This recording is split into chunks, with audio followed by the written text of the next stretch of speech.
sejahtera untuk kita semua. Salam Om Swastiastu, Namo Buddhaya, Salam Kebajikan. Sebelumnya, perkenalkan, nama saya Tiara Ramandhani dari 12/1, ingin mempresentasikan teks editorial. Pengertian teks editorial. Teks editorial sering disebut sebagai tajuk rencana secara umum, dapat dipahami sebagai sebuah ulasan pokok dan menyeluruh dari seorang penulis tentang suatu isu tertentu yang sedang hangat di masyarakat.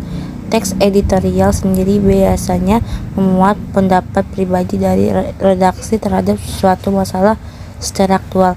Beberapa isu yang bisa diangkat yaitu seperti masalah tentang politik hingga permasalahan terkait sosial dan ekonomi suatu masyarakat. Tujuan teks editorial: 1. Mempersuasi atau mengajak pembaca ikut merenung pada isu aktual yang sedang ramai diperbincangkan oleh masyarakat. 2. Secara tidak langsung, redaktur memberikan pandangannya terhadap isu yang terjadi kepada pembaca. 3. Entah disadari atau tidak, dari pandangan redaktur tersebut diharapkan mampu menggerakkan pembaca tergerak, terlibat, atau memahami hal lebih dekat terhadap isu yang sedang banyak dibicarakan. 4. Penulisan editorial sebagai upaya memperjuangkan argumen agar isu tersebut mendapatkan perhatian. 5. Dilihat dari perspektif yang lain, editorial bertujuan untuk memberikan gambaran singkat atau pemahaman singkat namun mendalam bagi pembaca yang masih tidak memahami isu aktual yang dihadapi di masyarakat. 6. Editorial bertujuan untuk memberikan pemikiran atau mengajarkan problem solving. Struktur teks editorial. 1. Pernyataan pendapat atau tesis. Pernyataan pendapat atau tesis sendiri memiliki tujuan sebagai pengenalan awal dari suatu topik yang akan diangkat pada teks editorial atau tunjuk rencana. 2. Argumentasi.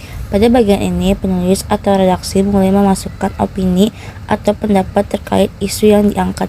Sebuah pernyataan pendapat bisa kuat apabila dilengkapi dengan alasan atau bukti yang bisa dipertanggungjawabkan. 3. Penegasan ulang pendapat atau reiteration. Reiteration sendiri dapat dipahami sebagai bagian teks yang memuat tentang penguatan kembali terhadap pendapat yang disertai oleh berbagai fakta dalam bagian sebelumnya, yakni argumentasi. Kaidah kebahasan teks editorial. Yang pertama ada adverbia. Adverbia sering disebut juga dengan kata keterangan. Kata keterangan tulis dengan jelas akan membuat pembaca lebih mudah dalam memahami teks editorial. Yang kedua ada konjungsi. Konjungsi bisa dijadikan sebagai kata penghubung dan sering digunakan pada konjungsi antar kalimat. Hal ini tentu saja dilakukan agar argumentasi dalam teks editorial menjadi lebih kuat dan lebih mudah ketika dibaca. Yang ketiga ada verbal material. Verbal material merupakan kata kerja berimbuhan yang digunakan untuk menunjukkan perbuatan atau tindakan fisik pada peristiwa tertentu. Beberapa contoh verbal material yaitu membaca, menulis, memukul, menghendaki, memasang, dan lain sebagainya. Upaya peningkatan mutu pendidikan.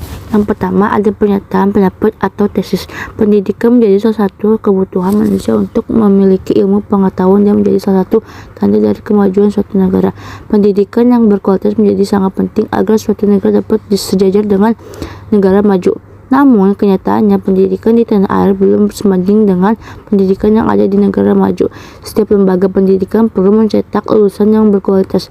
Hal tersebut menjadi antisipasi terhadap perubahan dan tantangan yang harus dihadapi oleh setiap orang dalam menjalani kehidupan. Peningkatan kualitas pendidikan perlu dilakukan dengan upaya yang serius untuk menjawab persoalan yang dihadapi di masa depan. Yang kedua ada argumentasi. Agar dapat memperoleh pendidikan yang bermutu, maka setiap lembaga pendidikan perlu memberikan dukungan kepada setiap peserta didik. Beberapa tantangan yang akan dihadapi diantaranya kemajuan iptek, globalisasi, dan tenaga ahli yang mumpuni. Namun saat ini semua sudah lebih mudah dengan adanya teknologi seperti internet.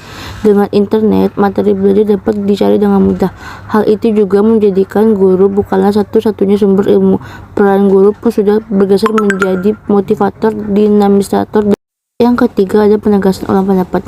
Peran guru masih sangat penting dan tidak tergantikan untuk memberikan pendidikan terbaik. Oleh karena itu, sistem pendidikan yang ada di lembaga pendidikan juga perlu ditingkatkan untuk memberikan kualitas terbaik terhadap pendidikan di Indonesia.